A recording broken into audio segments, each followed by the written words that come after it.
Welcome back to the channel, everyone. This is a must-have discussion. I think comparison can often be the thief of joy, but there is no way I can let it linger any longer without having this discussion about these two young quarterbacks. What I don't want to do in this video and what I'm going to say we're not going to do. We're not going to tear one guy down to bring another up. I want to talk about what CJ Stroud is doing and what Jordan Love is doing, all while acknowledging that both of these guys are having absolute success so early in their careers. Now, for Jordan Love, this is his third year, first full year as a starter, had Aaron Rodgers the previous 2 years. For CJ Stroud, he's a true rookie. He's a raw, real deal, cut rookie. First year head coach DeMeco Ryans. First year offensive coordinator Bobby Slowick. We're going to talk about what these two guys do well, how they are succeeding, and who would you rather have moving forward. That's the thick of this discussion, and I want to know down below in the comments. Now, before we get into talking about these quarterbacks, what their situation is like a little bit, I want to read off these stat lines because when I saw this, I was like, there's no way. The Cleveland Browns and the Dallas Cowboys, two good defenses, two very different defenses, but two good defenses. And these guys put up almost identical numbers. Jordan Love won a day, 16 of 21, 272 yards, 76.2 completion percentage, 3 touchdowns, 1 carry, a negative rushing yard. CJ Stroud's statistical numbers on the day versus Cleveland, 16 of 21, 274 yards. That's only 2 more passing yards than Jordan Love.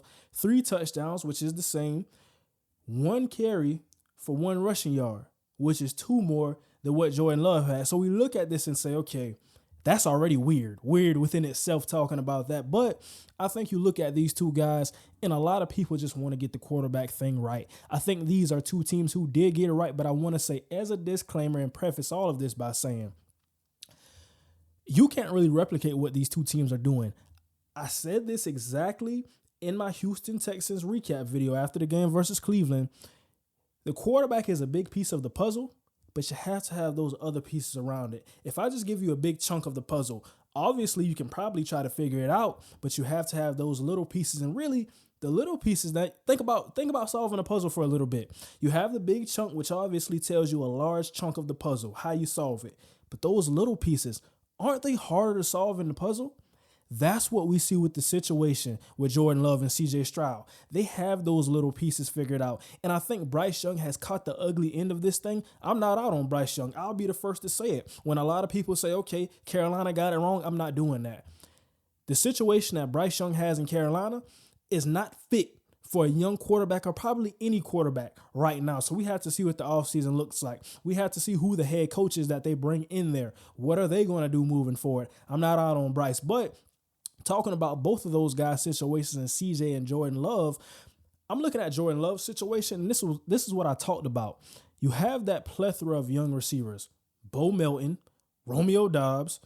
You got Romeo Dobbs, Bo Melton. You got Jaden Reed, Dontavian Wicks, Malik Heath. You look at that plethora, and I didn't even name Christian Watson, who's a dog. I didn't even name Tucker Kraft, Luke Musgrave. So I'm looking at the situation.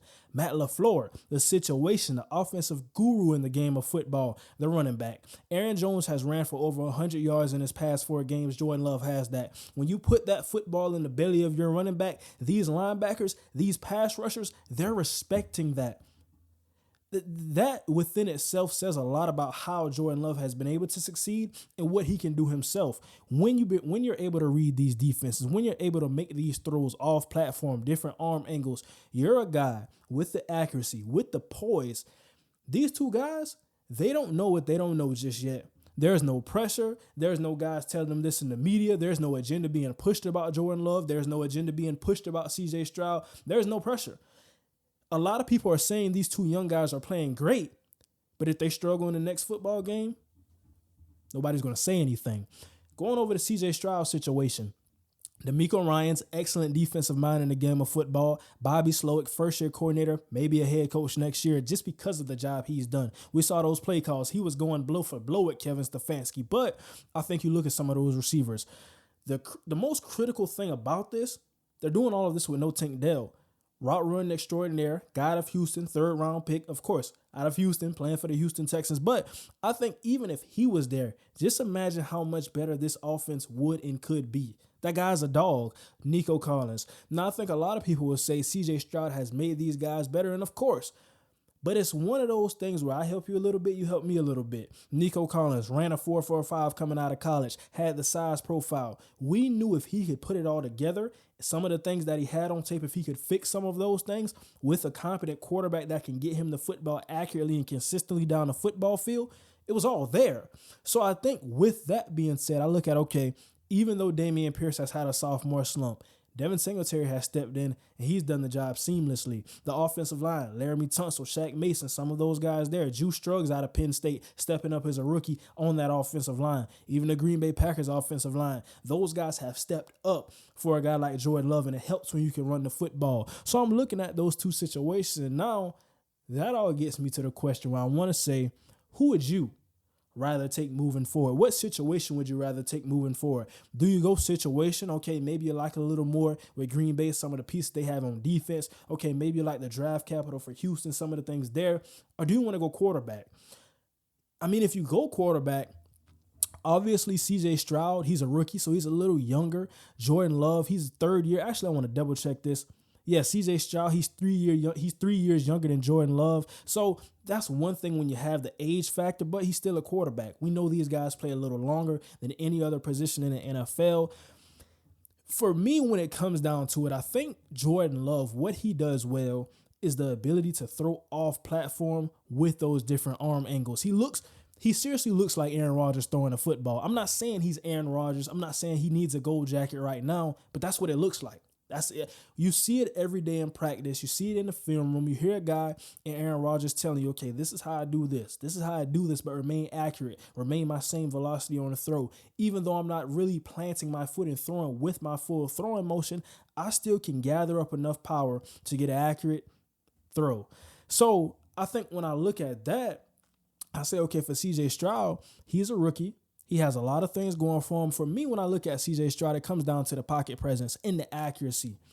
Jordan Love has been extremely accurate lately, but I think with CJ Stroud, when you look at some of the throws he can make against zone coverage, against man coverage, it's no perfect coverage in a ball that CJ Stroud can't throw. You're going to have to hope that your coverage defensively and your scheme is that good that he can't make the read.